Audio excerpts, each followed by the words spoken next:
அனைவருக்கும் வணக்கம். இன்றைக்கி நான் டாக்டர் விக்னேஷ்குமார், ஃபிசியோதெரபிஸ்ட்.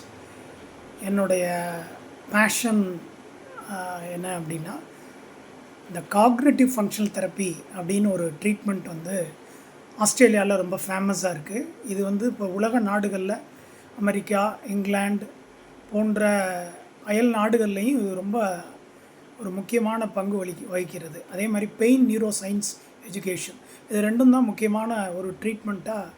இதுக்கு இந்த இடுப்பு வலிக்கு, நீண்ட நாள் இடுப்பு வலின்னு சொல்கிறோம் இல்லையா, க்ரானிக் லோ பேக் பெயின், அதுக்கு இந்த ரெண்டு ட்ரீட்மெண்ட்டும் ரொம்ப முக்கியமாக இருக்குது. இப்போ நம்ம காமனாக இடுப்பு வலின்னு பார்த்தோன்னா ஒரு ஸ்ட்ரெயின் ஆச்சு, அந்த ஸ்ட்ரெயினை மாத்திரை மருந்து கொடுப்போம், ஒரு ஃபிசியோதெரப்பி கொடுப்போம். சில பேர் பயந்துக்கிட்டு ஒருத்தர் ஸ்கேன் எடுத்திருக்காருன்னு சொன்ன உடனே நம்மளும் ஒரு எக்ஸ்ரேயோ ஸ்கேனோ எடுத்து பார்ப்போம். அந்த ஒரு பிக்சரும் நான் கீழே அட்டாச் பண்ணியிருக்கேன். யாருக்கெல்லாம் ஸ்கேன் தேவை அப்படிங்கிறது, சீரியஸ் பெத்தாலஜி உள்ளவங்களுக்கு கண்டிப்பாக ஸ்கேன் தேவை. அதை ஒரு ஃபிசியோதெரபிஸ்ட்டோ ஒரு ஹெல்த் கேர் ப்ரொஃபஷனல் ஒரு டாக்டரோ செக் பண்ணிவிட்டு, இவங்களுக்கு உண்மையிலே சீரியஸ் பெத்தாலஜி இருக்கா, இவங்களுக்கு பேக் பெயினோட யூரின் போகிற இடத்துல மரமரப்பு சென்சேஷன் இல்லையா, ரெண்டு காலும் மரமரப்பு இருக்கா, வீக்னஸ் இருக்கா, இப்படி உள்ளவங்களுக்கு இமேஜிங் சென்சேஷன் தேவைப்படும். டிபி ஸ்பைனாக இருக்கலாம், இல்லை கீழே விழுந்து அடிபட்டுருக்கலாம், ஃப்ராக்சர் தண்டுவடத்தில் ஃப்ராக்சராக இருக்கலாம்.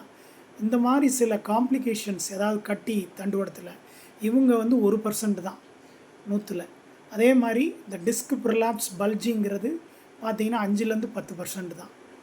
ஆமாம், அதாவது ஜவ்வு வெளியே பிதுங்குதல், அந்த இது இருக்கிறது, அதெல்லாம் நார்மல்ங்கிறது பார்த்திங்கன்னா அதுலேயுமே டிஸ்க் பல்ஜிங் மாதிரி ஒரு படம் இருக்கும். அது ஆக்சுவலாகவே நார்மல் தான், நான் ஸ்பெசிஃபிக் லோ பேக் பெயின் தான். அதுக்கு ஒன்றும் ஸ்பெசிஃபிகேஷன் கிடையாது. அதை வச்சு நமக்கு இப்படி இருக்குது அப்படின்னு சொல்லி அவங்கள மனசை கொண்டு போகும் பொழுது ஆட்டோமேட்டிக்காக என்ன ஆகுது அப்படின்னா, அவங்க இந்த நிலைமைக்கு தள்ளப்படுறாங்க. அதாவது இந்த பிரச்சனை ஒரு நீண்ட நாள் பிரச்சனையாக போயிடுது. ஃபார் எக்ஸாம்பிள், அதாவது இந்த இடுப்பு வலிங்கிறது ஒரு மாதத்தில் சரியாகிறது, 15 நாளில் சரியாகிறது, 5 மாதம் 6 மாதம் ஆகியும் அந்த இடுப்பு வலி அவங்க பல்வேறு வகையான ட்ரீட்மெண்ட் ட்ரை பண்ணுவாங்க. ஃபார் எக்ஸாம்பிள் பேசிவ் தெரப்பீஸ்ன்னு சொல்லுவோம். டாக்டர்ஸ் ரெஃபர் பண்ணுவாங்க, ட்ராக்ஷன் போடுவாங்க, இஎஃப்டி எக்ஸசைஸ், இது எல்லாமே தான் பண்ணுவாங்க. இப்போ நானும் பண்ணிகிட்ருக்கேன். எல்லா ஃபிசியோதெரபிஸ்ட் கொடுக்குற ட்ரீட்மெண்ட் ஃபாலோ ஆகும். பட் இதெல்லாம் மீறி இந்த க்ரானிக் பெயின் ஏன் இன்னும் பர்சிஸ்டண்ட்டாக இருக்குது, ஏன் அவங்க குணமாகலை அப்படின்னா, இந்த மாதிரி உள்ளவங்களில் சில பேர் முழுமையாக ரெக்கவர் ஆகிடுறாங்க. சில பேர் என்ன ஆகுது அப்படின்னா, அது நம்ம கொடுக்கக்கூடிய அந்த இனிஷியலாக சொல்லக்கூடிய வார்த்தைகள், உதாரணத்துக்கு ஸ்கேன் சிலதுக்கு தேவைப்படாது. ஸ்கேன் எடுத்தே ஆகணும்னு டாக்டரை கம்பல் பண்ணி இவங்க போய் ஸ்கேன் எடுத்து பார்க்கும்பொழுது ஒரு சின்ன பல்ஜிங்கோ ஏதோ ஒரு ஸ்பெசிஃபிகேஷன் இருக்குதுன்னா, அதை அந்த ஸ்கேனில் உள்ளதை எடுத்து சொல்லும் பொழுது அதை மைண்டுக்கு கொண்டு போகிறது டீப்பாக. அவ்வளோதான், நம்ம டிஸ்க் டேமேஜ் ஆகிடுச்சு அப்படின்னு சொல்லிட்டு மைண்டுக்குள்ளே ஒரு பய உணர்வு ஏற்பட்டுருது. ஸோ பய உணர்வு ஏற்படும்போது ஒரு பிஹேவியரல் சேஞ்ச் உள்ளே வந்துடுது. குனியக்கூடாது, அவங்க சொல்லிடுறாங்க குனியாதீங்க. இதுக்கு என்னெல்லாம் டாக்டர் நான் செய்யக்கூடாது அப்படின்னா, குனியாதீங்க, வெயிட்டு தூக்காதீங்க, படுத்துட்டு எந்திரிக்கும் போது ஒரு கணிச்சு எந்திரிங்க, கீழே உட்காராதீங்க, பெல்ட் மாட்டிக்கங்க வண்டியில் போகும்போது. ஸோ இது மாதிரி lot of dos and don'ts, எது செய்யணும் செய்யக்கூடாதுன்னு நிறைய விஷயங்கள் கூறும் பொழுது இவங்களுக்கு மைண்டில் அப்படியே பிரிண்ட் ஆகிடுது. ஓகே, இனிமேல் பிராண்டடாக ஃபிக்ஸ் பண்ணிடுறாங்க, நமக்கு பேக் பெயின்ங்கிறது ஒரு ஃபிக்ஸட் ப்ராப்ளம் தான் அப்படிங்கிறது ஒரு கன்ஃபார்ம் ஆகிடுது. ஆக்சுவலாக அது அப்படி கிடையாது. ஸோ பேஷண்ட்டை ஒரு ஹியூமன் பீயிங்காக நம்ம பார்க்கணும். ஸோ இந்த க்ரானிக் பெயின் தள்ளப்படுறதுக்கு மெயின் ரீசனே இந்த எஜுகேஷன் தான்.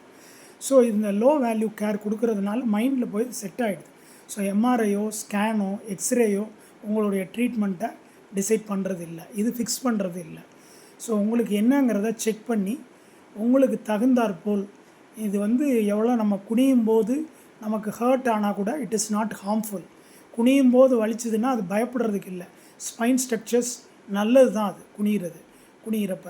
அதனால் உங்களுக்கு ஃபுல்லாக குனியும் போது வலிக்குதுன்னா ஒரு பார்ஷியலாக குனிங்க, படுத்துக்கிட்டு நல்லா டீப்பாக ப்ரீத்திங் பண்ணுங்கள். முதல்ல மூச்சு இழுத்து விடும்போது உங்கள் தண்டுவோட தசைகளையும் தளர்வுபடுத்திக்கங்க. படுத்திட்டு அதுக்கப்புறம் நீங்கள் மெதுவாக திரும்பி எந்திரிச்சு நீங்கள் குனிஞ்சு ட்ரை பண்ணுங்கள். குனியும் போது உங்களுக்கு ஏதோ ஒரு பெயின் இருக்குது, ஒரு ட்ரபிள் இருக்குது அப்படின்னா நல்லா மூச்சு நல்லா இழுத்து விட்டு ரிலாக்ஸ் பண்ணிவிட்டு திரும்ப குனிஞ்சு அந்த வேலையை செய்யலாம்.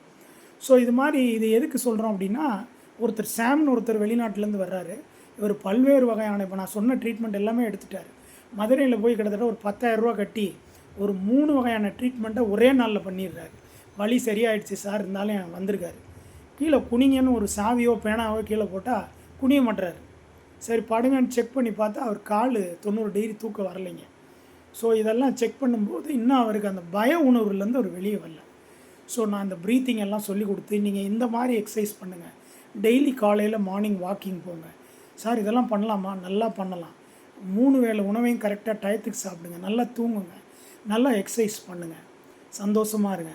ஆட்டோமேட்டிக்காக நீங்கள் 1 வாரம் கழித்து என்னை வந்து பாருங்கள், அடுத்து 3 வாரம் கழித்து வந்து பாருங்கள். இது மாதிரி 3 மாதம் அவருக்கு ட்ரைனிங் கொடுத்ததுக்கு பிறகு முழுமையான ரெக்கவரி ஆகி அந்த ஃபியர் அவாய்டன்ஸ் சைக்கிள்னு சொல்லுவோம்.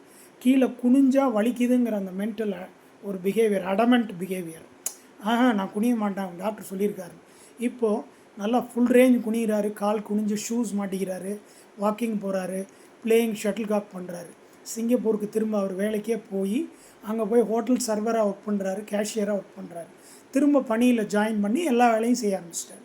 ஸோ அவருக்கு சர்ஜரி ரெக்கமெண்ட் பண்ணியிருந்தாங்க, ஸ்பைனல் இன்ஜெக்ஷன் போட்டுட்டார், ஸ்ட்ராங் ட்ரக் எடுத்துட்டார், கடைசியில் சர்ஜரியே இல்லை.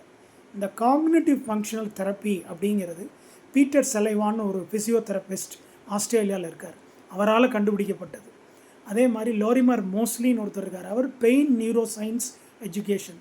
இவங்க 2 பேரும் சேர்ந்து இந்த ஃபிசிக்கல் மோட்ஸ் ஆஃப் ட்ரீட்மெண்ட்டு இதை வந்து பேசிவாக பண்ணாமல் பேஷண்ட்டினுடைய முதல்ல பேஷண்ட்டுக்கிட்ட இன்ட்ராக்ட் பண்ணணும். இது ரொம்ப டைம் கன்சியூமிங் ஒர்க், அதிக நேரம் செலவழிக்கக்கூடிய ஒரு தொழில் தான் இந்த காக்னிட்டிவ் ஃபங்க்ஷனல் தெரப்பி. நிறைய பேசணும், அவங்களுடைய லைஃப் எக்ஸ்பீரியன்ஸ், எப்படி பேட் எக்ஸ்பீரியன்ஸ், என்னெல்லாம் ட்ரீட்மெண்ட் எடுத்தாங்க, இதெல்லாம் தெரியணும். அப்புறம் அவங்க ஸ்கேனை வச்சு எக்ஸ்பிளைன் பண்ணி இந்த ஸ்கேனை தூக்கி முதல்ல மாட்டிடுங்க, இதுக்கும் உங்கள் பெயினுக்கும் சம்மந்தம் இல்லை. நான் சொல்லிக் கொடுக்குற எக்ஸசைசஸை டெய்லி ஃபிசிக்கல் ஆக்டிவிட்டீஸ் மாற்றிக்கிங்க. செல்ஃப் மேனேஜ்மெண்ட் பிளான் ஒன்று போட்டு கொடுத்து அவங்கள ரெகுலராக ட்ரெயின் பண்ணி மைண்டை ஹாப்பியாக வச்சுக்கிட்டு regular exercise, regular sleeping, regular diet அதை ஃபாலோ பண்ணிக்கிட்டு அந்த மேக்கிங் சென்ஸ் ஆஃப் பெயின்னு சொல்லுவோம். ரொம்ப ஒரு எமோஷ்னலாக தாட்ஸ், பிஹேவியர், ஃபியர், பேனிக்னால் பய உணர்வு, அந்த இதெல்லாம் கொஞ்சம் கொஞ்சமாக அதுலேருந்து வெளியே வந்து திரும்ப வாழ்வதற்கு எகெயின் ஆரம்பிச்சிட்டாங்க, லிவிங் எகெயின் பேக். அதுதான் இதனுடைய மெயின் இது. ஸோ இதன் மூலமாக என்ன ஆகுதுன்னா அந்த ஊனமுற்றோன்னு சொல்லுவாங்க, டிசபிலிட்டி, இது கண்ணுக்கு தெரியாத ஒரு ஊனம், இந்த பேக் பெயின், இது லீடிங் காசாக இன்றைக்கி வந்துகிட்டே இருக்குது.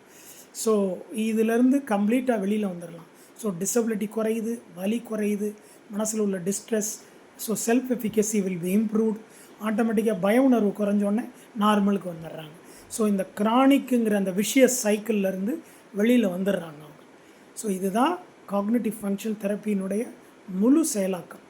இது நான் அவர் பீட்டர் செலைவானுடைய நிறைய ஆர்டிகல்ஸ் பார்த்து ஆன்லைனில் அவரோட ட்ரைனிங் ஒர்க் ஷாப்ஸ் அட்டன் பண்ணி கற்றுக்கிட்டது. நிறைய பேஷண்ட்ஸ்க்கு இம்ப்ளிமெண்ட் பண்ணணும்னு ஆசைப்பட்றேன். ஆனால் நம்ம தமிழ்நாட்டில் நிறைய பேர் க்ரானிக் லோ பேக் பெயினில் இருக்காங்க. அவங்கெல்லாம் they have to come forward to acquire this type of a therapy. Those who have learned, இந்த மாதிரி கற்றுக்கிட்டவங்கள்ட்ட வந்து தெரிஞ்சுக்கிட்டு அசஸ் பண்ணி, அவங்களுக்கு நான் ஒரு ஆள் மட்டும் பண்ண முடியாது, சைக்கலாஜிக்கல் ட்ரீட்மெண்ட் தேவைப்படும், சைக்காலஜிஸ்ட், டாக்டர்ஸோட உதவி, ஃபிசியோதெரபிஸ்ட், யோகா டீச்சர்னுடைய உதவி, மெடிடேஷன் ட்ரைனிங் தேவைப்படலாம். ஸோ இது ஒரு மல்டி மாடல் அப்ரோச். இதுதான் காக்னிட்டிவ் ஃபங்க்ஷனல் தெரப்பி. ஸோ இது பயன்படுங்க. யாராவது உங்கள் பக்கத்தில் இது மாதிரி நீண்ட நாள் பிரச்சனை இருந்தால் என்ன தொடர்பு கொள்ளலாம். மிக்க நன்றி. தேங்க்யூ. Subscribe my channel.